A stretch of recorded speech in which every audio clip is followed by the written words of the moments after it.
L'univers anime et l'univers du gaming sont souvent très liés. Il n'est pas rare que de nombreuses personnes associent les fans de gaming et de manga et pensent qu'ils font partie de la même catégorie. Pourtant, on sait qu'il n'en est rien. C'est bien deux univers qui ont tendance à souvent se mélanger. C'est pour cette raison qu'il n'est pas rare de voir des séries animes qui inspirent la création des jeux vidéo. Mais il y a aussi des jeux vidéo qui, grâce à leur énorme succès, ont réussi à convaincre les producteurs de sortir une série anime. Vous l'aurez compris, dans cette vidéo, on va revenir sur ces animes qui sont tirés de jeux vidéo à succès. Je suis Mikasa 237 pour vous servir. Rejoignez-moi sur les réseaux pour plus de fun.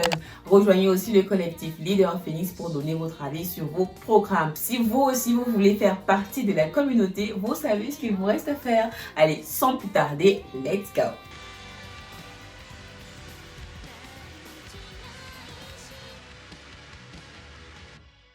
Ce n'est pas une pratique qui date d'aujourd'hui. Les animes qui sont inspirés de l'univers gaming sont presque aussi vieux que la création du jeu vidéo eux-mêmes. À la fin des années 80, l'univers du gaming prend son envol et avec lui, l'évolution de la fanbase du gaming. C'est ainsi que ceux-ci, les fans de gaming et tout, demandent toujours plus. Dans cette catégorie, l'un des jeux qui a eu énormément de succès est Castlevania. Pour une raison que l'on ignore, la plupart des jeux vidéo qui sont adaptés en série anime sont généralement très nuls.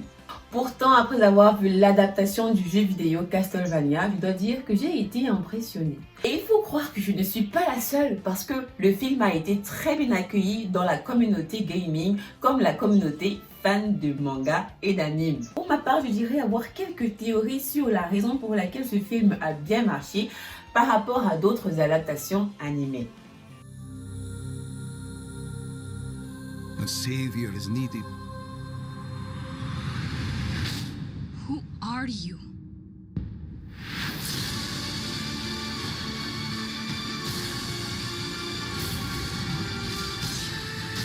En effet, il faut le dire, l'univers du jeu vidéo Castlevania est très minimaliste et dans cette histoire, on donne très peu de détails sur ce qui est réellement. En effet, on sait que Dracula est le grand méchant de l'histoire et que la famille Belmont le combat depuis des générations. Ce manque de substance dans l'histoire, selon moi, est une véritable aubaine pour les maisons de production qui n'ont pas beaucoup à réfléchir sur comment développer l'intrigue. C'est un peu comme un squelette qu'ils ont le pouvoir de développer à leur guise. Et ça, c'est magnifique. L'adaptation s'étoffe à partir du scénario squelettique fourni par les jeux, ce qui laisse une grande liberté de création pour orienter l'histoire dans différentes directions. Si tu ne connais pas la série, je te la recommande vivement. Mais le succès que cette série a connu est un peu un miracle, car on le sait, les adaptations de jeux vidéo en anime ne sont pas toujours de bonne qualité. Dans la team dommage, j'ai donc envie de classer un jeu que j'ai beaucoup aimé, mais dont l'adaptation était un peu... Il s'agit de Persona 5. Pour être honnête, Persona 5 The Animation était peut-être un projet voué à l'échec depuis le départ. Pour ma part, prendre un jeu vidéo dont l'histoire dure en tout 80 heures et essayer de l'adapter en un anime court de 12 épisodes, c'était peut-être un pari assez risqué et malheureusement qui s'est voué à l'échec.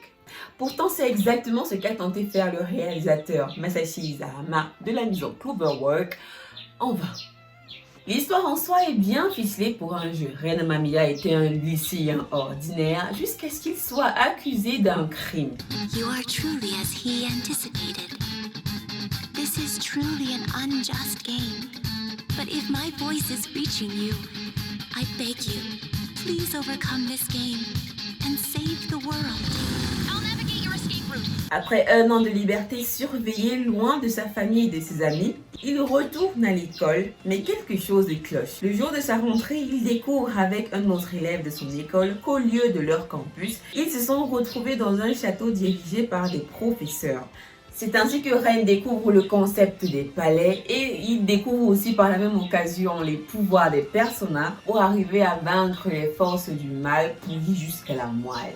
Je pense que pour ceux qui connaissent le jeu vidéo et qui ont regardé l'anime, ils vont reconnaître avec moi qu'il y a énormément de scènes clés type aux jeux vidéo qui ont été coupées dans l'animation et malheureusement ça cause un énorme trou dans l'histoire. Selon moi, Persona 5 The Animation ne possède pas le dynamisme des éléments du jeu, qui constituait un énorme argument de vente pour ceux qui ne connaissaient pas la franchise auparavant. Quand l'adaptation n'est pas mauvaise, elle est bien trop ennuyeuse et plate pour représenter un jeu vidéo qui a connu énormément de succès. Et ça, je le dis, mais avec vraiment énormément de retenue.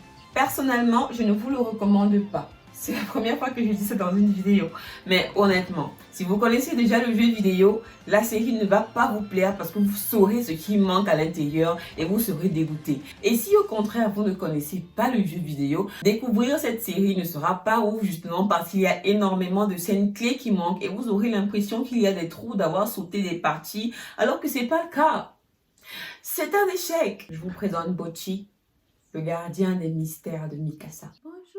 On termine cette série avec une sortie dont tout le monde parle en ce moment, Cyberpunk. Lorsque Cyberpunk est sorti en décembre dernier, tous les regards étaient tournés vers ce que j'aime bien appeler le petit jeu qui n'a pas plu.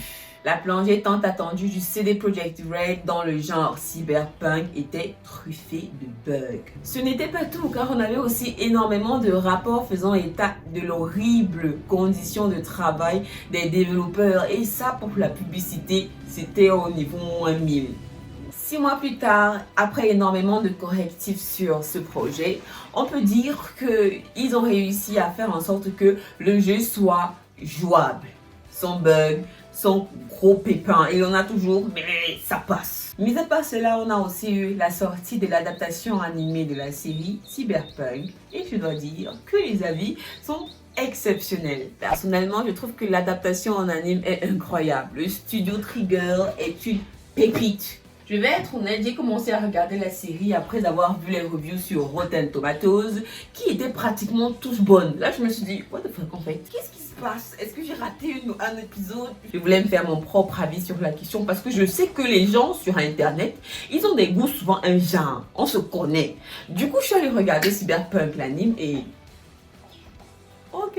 On le sait, le cyberpunk est un genre unique de science-fiction et je dois dire que cet anime est une adaptation vraiment très réussie de cet univers.